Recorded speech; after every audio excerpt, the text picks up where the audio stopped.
Hello guys. Napunta karon program pwede i-review ko ni kani siya na program di ay is for penetration testing.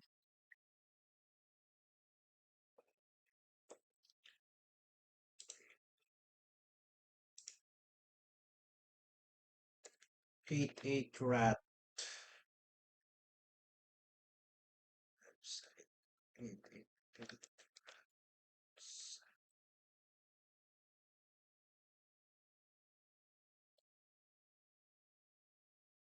Game mo din siya sa 882s.com.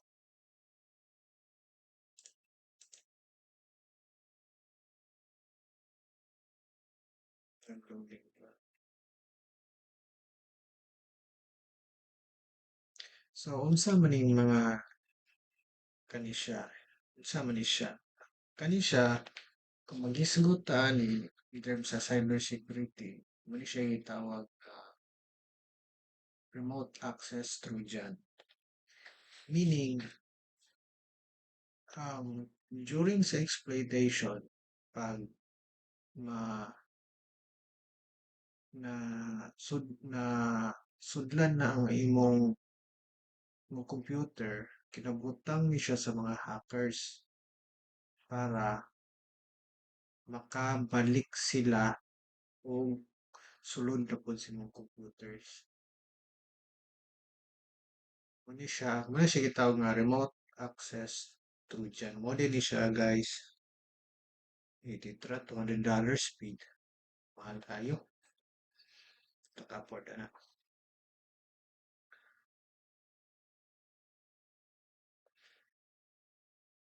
Then ginapalit ni siya through dollars. Pwede siya kanang Bitcoin. Ginapalit mo ng Bitcoin. I-review na to ni siya na rat karon. So, open na to.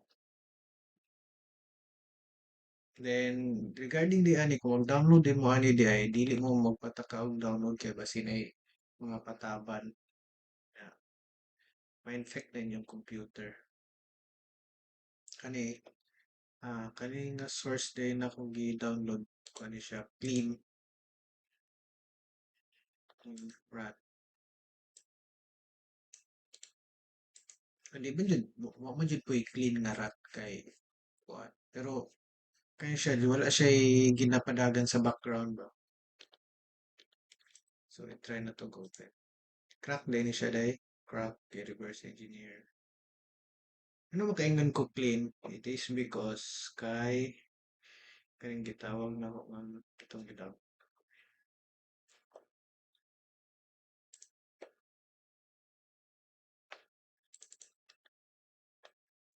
Kani. Tanaw na to diri. Na i-try na to run.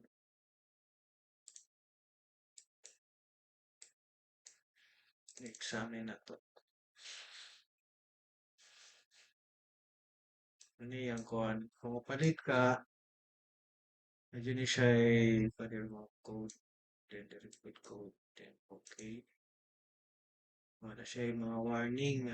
88 RAT Remote Administrator Tool is made for office, boss, children observation, couples, company workers, home monitoring, neurological disease of the patient, also the elderly and violent against women. Recover lost files and other legal uses. 88 tools have not notified the way or how you use it. Oh, medyo pa nila minasulti. Agree?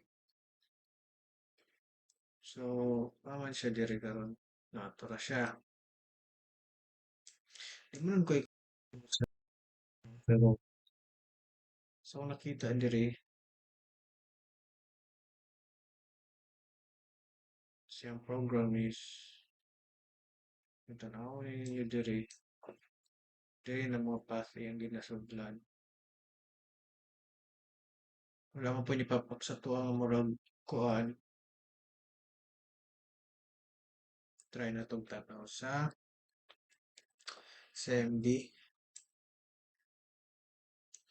Explat. And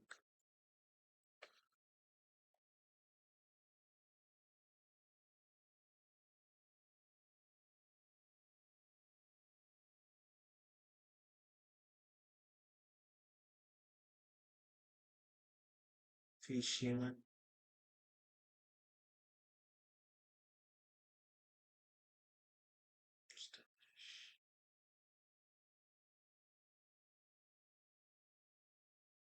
Phishing.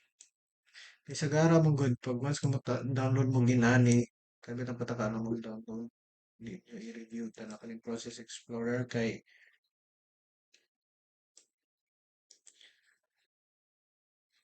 inay mo gawas diri nga murag sub kuha niya kanang sub process niya ba kung sa ginakuha na trabaho. Sagara na sila mo landing sa startup. Kung na siya pataban sa startup, sa registry, o sa kuhan, startup registry, o sa update ta, application data. So therefore, diri na ta sa unsay features ani niya. So kanidi siya nga 88 rat nga remote access trojan is pwede siya sa Windows, Android ug Linux. Pwede siya mo create og payload sa Windows, Android ug Linux. Full screen na to. Sorry. So kaya siya yung maning builder niya, IP address, ibutang ninyo ang IP address diri, then port at is na ni, kaning names at is na, di na ninyo hilabtan. Ang port lang dyan.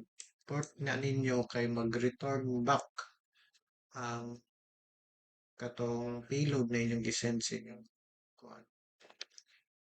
Kani siya,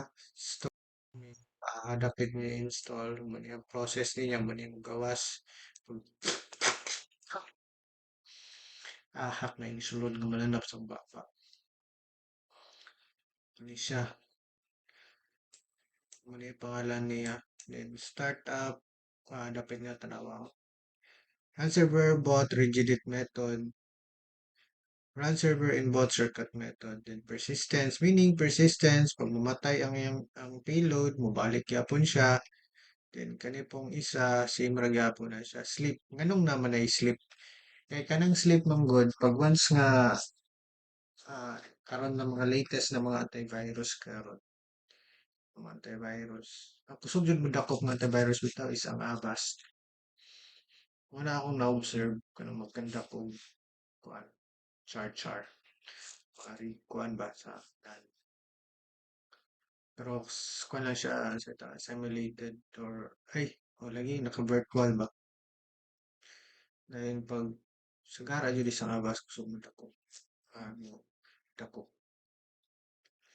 Kini siyang sleep. Ang purpose mo ning sleep is ma-delay ang execution then dili siya kay sagara mo antivirus is signature based. Pag pasabot signature based, kung anong ginalihok bitaw niya bitaw sa isa ka malware, muna yung dakpon.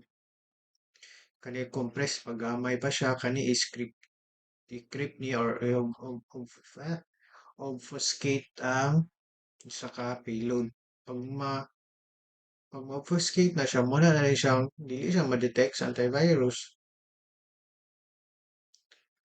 Then, kani icon, kani yun, sa pagkuhan sa spelling sa icon. Kaning icon, mag-choose kag icon. Kaya pag once ka ma-build na ang, sa tawag gani, ang, ang payload is more siya legit. So, kung ibutang ni mo dia is VLC, Avast, kung gawas siya more siya Avast. Then, kaning binder is murag silbi idikit nimo ang isa ka file ba example ang legit ka file o payload is pag once nga idikit na ni para siya mabind na siya is murag ang example is ang VLC pag i-click na nimo narito yung background day nga mudaga na dayon nga tong malware or payload options kani ding no IP updater o DNSS kani din siya is silbi pag magbutang kang username password nimo diya is mo mo connect siya over the internet meaning example nakasabalay hindi mo payload nimo na nag-download dayon na dito sa laing lugar pag mas ka maklik niya mo connect siya sa imong balay Whereas kung dili ni siya butangan, ang may tabuan ni kay within sa local lang nimo, example, sa LAN to LAN, local area network, di ara siya mo connect. Siya same rap, kung siya kanang duha niya gibutang, at least na kay option. Logs, pag nakakonect ka, dire din siya pop-out yung logs niya nga kuan. You're connected to the, din sa status, sa country, IP address, name, date, time, and the LAN. Kamit ang LAN remote, ang RCE, meaning ka kung sa remote code execution ni siya. Dito na siya. Kani siyang MS1701. Muni ang survey vulnerability ngayong i-execute sa isa ka system. Kung na kay ina nga vulnerability, na siya mo connect sa direct tracker. Mauga po ni siyang kuan kanang ginatawag nga track kaniya kung kadapit. Silbi ang mahulog mo ni siya mura siyang phishing. I-send mo isa ka URL, so mag-generate siya kuan your URL. Then pag mag-send na nimo siya dito kung ma-pislit niya may tabok kay kuan kanang makakuha siya ng data sim more information. Ano ang advisable dyan sa mga browser is up to date. Kay every now and then, dagay ginatawag nga sa ito ka na, mga vulnerability. Tanan dyan na siya. Mag-update dyan na siya.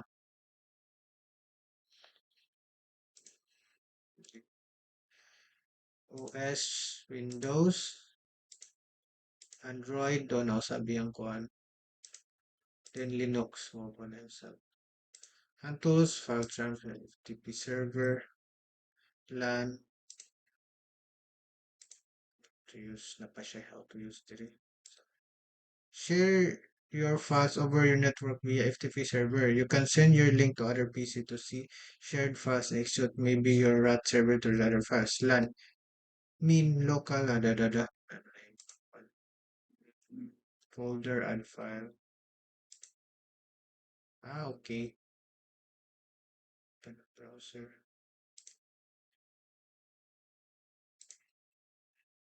Stop server. Para dito daw pag maklik ang imong kuan add file, ang server ni mo add file, pag basta ma-access nila, boom! Connect na ka-choy. Get password.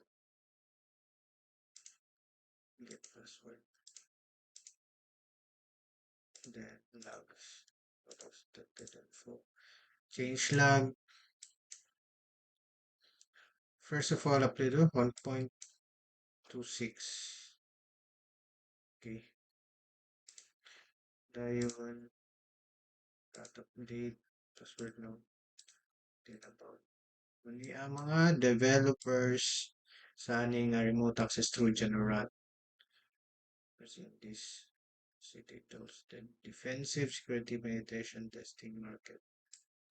So kung magin mo kuan mo sa career sa cyber security, masabtan yun makakanan ninyo. Pero kuha ninyo nga terms. Karon lang dili na ako mag-con sa ako pag-payload kay mo alarm niya kung kuan direct antivirus. So mo lang sa ni karon, no. Um, thank you. Keeps thank you for your thank you for uh, sa tawan. Keep supporting the hope na namoy natunan ato wala tong bukura. Salamat.